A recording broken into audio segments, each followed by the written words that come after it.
ഫുഡായില്ലേ അമ്മ? മക്കളെ ഒരു 5 മിനിറ്റ് ഞാനോട് ഹെൽപ്പ് ചെയ്യാം. എന്തിന് നീ അവിടെ അങ്ങനെ പോയിരുന്നേ?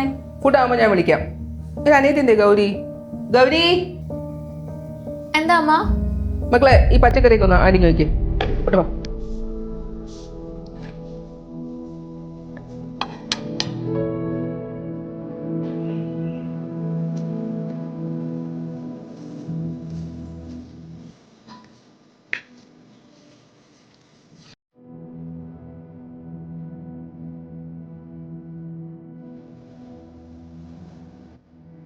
മക്കളെ അനുവിന്റെ തുണി എടുത്താ?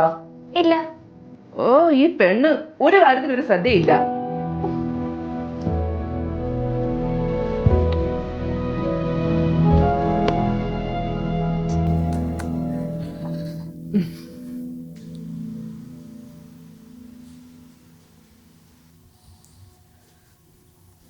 നിന്റെ ഭാര്യയുടെ വല്ല അനക്കം ഉണ്ടോ? നിന്റെ ഭാര്യയുടെ വല്ല അനക്കം ഉണ്ടാന്ന്? ഇല്ലമ്മ, അവളിപ്പോഴും പിണക്കത്തില്ല. ഓ സ്വന്തം വീട്ടിൽ നിന്ന് മടുക്കുമ്പോ ഇങ്ങ് വന്നോളൂ. എന്താ പറയാൻ?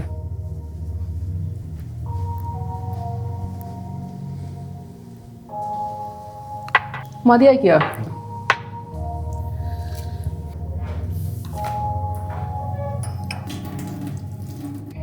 ഡീ ഇതിലൊന്നും കഴിവയ്ക്കും. ചേട്ടൻ കഴിച്ച പ്ലേറ്റെങ്കിലും ചേട്ടനെ കൊണ്ട് കഴിക്കമ്മ. തർക്കുത്തരം പറയടി. വല്ല വീട്ടിൽ കയറി പോകണ്ട പെണ്ണ. ഒരു പെണ്ണിവിടെ ഉണ്ടായിരുന്നല്ലോ, അത് പോയതിനെ കുറിച്ച് എന്നെ കൊണ്ടൊന്നും പറയിപ്പിക്കരുത്. നീ എന്തോ പറഞ്ഞു വരുന്നേ? നിങ്ങളുടെ ഭാര്യനെ കുറിച്ച് പറഞ്ഞ അവളുടെ കയ്യിരിപ്പുണ്ട്, അവളുടെ വീട്ടിൽ പോയി നിൽക്കുന്ന നമുക്കെന്താ? നിങ്ങളുടെ മോന്റെ കയ്യിരിപ്പിന് ഭയങ്കര നല്ലതാണല്ലോ. ഇവനെന്താ കുഴപ്പം? ഒരു പ്രശ്നമില്ല, സ്വന്തമായിട്ട് ഒരു കാര്യം ചെയ്യാൻ അറിയത്തില്ല. എന്താ ഈ പറയുന്ന കൊച്ചേ? നിങ്ങൾ എന്നെ അടിക്ക്. നിങ്ങൾ എന്തെങ്കിലും നിങ്ങളുടെ മോനെ നന്നാക്കാൻ നോക്കിയിട്ടുണ്ടോ? സ്വന്തമായിട്ട് ഒരു കാര്യം ചെയ്യാൻ അറിയത്തില്ല, ഫുഡ് കഴിച്ച പാത്രം കഴിക്കത്തില്ല, സ്വന്തം ഡ്രസ് അലക്കിക്കത്തില്ല, ഇങ്ങനൊന്നും ചെയ്യിപ്പിക്കാത്ത ഉണ്ടാക്കാനായിട്ട് നിങ്ങൾ ഇങ്ങനെ വാക്കി സ്വാതി ചേച്ചി ചേട്ടൻ ഇട്ടിട്ട് പോയത് എന്തുകൊണ്ടാണ് നിങ്ങൾ വിചാരിച്ചേക്കുന്നത്? ഞാൻ ഒന്നും പറയുന്നില്ല. ഇനിയെങ്കിലും ചേട്ടനെ കൊണ്ട് എന്തെങ്കിലുമൊക്കെ ഒന്ന് ചെയ്യിപ്പിക്കും. അവളെന്താ പറഞ്ഞിട്ട് പോന്നേ? ഗൗരി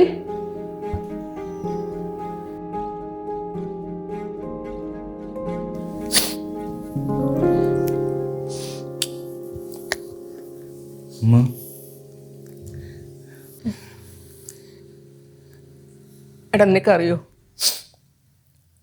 ഞാൻ ചെയ്യാത്തായിട്ട് ഒരു പണിയില്ല. പണ്ടൊക്കെ വീട്ടിൽ ഈ കന്നുകാലികളുള്ള സമയമാണ്. ഈ സ്കൂൾ വിട്ട് വരുമ്പോഴേ നിന്നേരിയാ സമയം കിട്ടൂല. ഇന്ന് നിങ്ങൾ ഇപ്പം പഠിക്കണില്ലേ, അതുകൊണ്ട് നമുക്ക് സൗകര്യമില്ല. ഈ കഷ്ടപ്പാടൊന്നും എൻ്റെ മക്കളറിയണമെന്ന് വാശിയായിരുന്നു എനിക്ക്. പക്ഷെ നിന്റെ കാര്യത്തിലൊരു വലിയ തെറ്റായിപ്പോയി. അവളെ ഞാൻ ഇതൊക്കെ പഠിപ്പിച്ചതേ എന്നെപ്പോലെ അവൾ വല്ലയിടത്തും പോയി കിടന്ന് കഷ്ടപ്പെടാതിരിക്കാൻ വേണ്ടിയിട്ട്. നിന്റെ കാര്യത്തിൽ തെറ്റുപറ്റി. നീ അമ്മയോട് ക്ഷമിക്കും.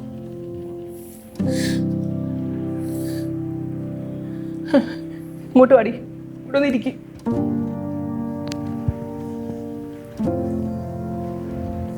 എന്താ എന്നെ വഴക്കൂരാൻ വന്നതാ?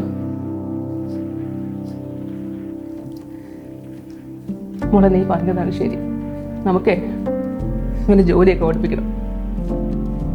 ഞാൻ പഠിപ്പിക്കാൻ തന്നെ. അല്ല, ഒരു മിനിറ്റ്, ഇപ്പൊ വരാം.